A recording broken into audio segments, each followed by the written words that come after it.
అమ్మా షర్మిల, ఎలా ఉన్నావు? ఏం కసాయి రెడ్డి అన్న, దారి తప్పి వచ్చినావు? ఏం సంగతి? దారి తెలుసుకునే వచ్చాను షర్మిల. ఏ మా అన్న ఏం రాజకీయం చేయమని పంపించాడు నిన్ను నా దగ్గరకి, అది చెప్పన్నా? మీ అన్నేమి పంపించలేదు, నేనే వచ్చాను. మరి ఆ రోజు ప్రెస్ మీట్ పెట్టి అప్పట్లో నా పైన విరుచుకుపడ్డావు, గుర్తులేదా? అన్నీ గుర్తే ఉన్నాయి షర్మిల.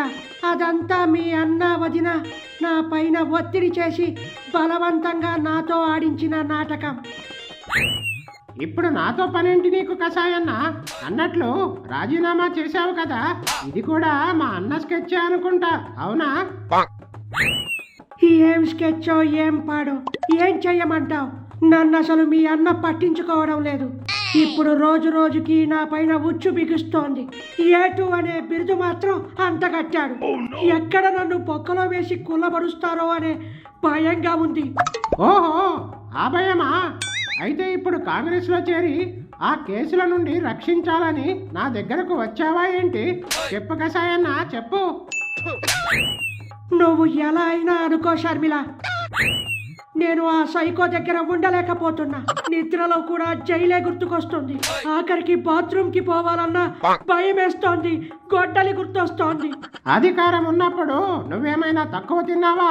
కొండలు గుట్టలు అని తేడా లేకుండా అన్నీ మింగేశావుగా. అదేదో అయిపోయిందిలే షర్మిల, ఇప్పుడు అవన్నీ ఎందుకు? మీరు ఎలాగైనా సావండి. నాకు రావాల్సిన ఆస్తుల వాటా వచ్చే వరకు నేను వదిలిపెట్టను, నేను ఊరుకోను. నీ ఆస్తుల వాటా గురించి ఇప్పుడు నేనేం చేయాలి? నన్నేం చేయమంటావు, అది చెప్పు. మా వాడి దొంగ లెక్కలన్నీ నీకు బాగా తెలుసు. తెలిస్తే ఇప్పుడు అవన్నీ తీసుకొచ్చి నీకు అప్పచెప్పాలా? అదే చెబుతున్నా, అవన్నీ బయట పెట్టు. నన్ను ఏ రకంగా ఇబ్బంది పెట్టాడో, ఎంత బాధ పెట్టాడో అవన్నీ నువ్వు ప్రెస్ మీట్ పెట్టి తుప్పు రేగొట్టు. నాకు జరిగిన అన్యాయాన్ని ప్రశ్నించు. నా వాటా ఆస్తి నాకు వచ్చేలా చెయ్యి. అమ్మో అమ్మో అమ్మమ్మో, తెలిసి పాము పుట్టలో చెయ్యి పెట్టమంటావా? ఏయ్ కషాయన్న, నువ్వేం మాట్లాడుతున్నావు? నువ్విప్పుడు బయటకు వచ్చింది ఆ పుట్టలో నుంచే కదా. అయినా ఒక పాము ఇంకో పాముని ఏం చేస్తుంది? రెండు విషపూరితమేగా. నీ గురించి నాకు మొత్తం తెలుసు. నేను చెప్పింది చెయ్యి నువ్వు. వామ్మో వాయ్యో, ఇంకేమైనా ఉందా? సొంత చెల్లిని తల్లినే వదలలేదు, సొంత బాబాయ్ పైన జాలి చూపలేదు. ఆఫ్టర్ ఆల్ గొట్టంగాడిని నేనంతా. అసలే ఈ మధ్య శవాలు దొరక్క మీ అన్న అల్లాడిపోతున్నాడు. నేను నీ దగ్గరకు వచ్చానని ఈ పాటికి తెలిసే ఉంటుంది.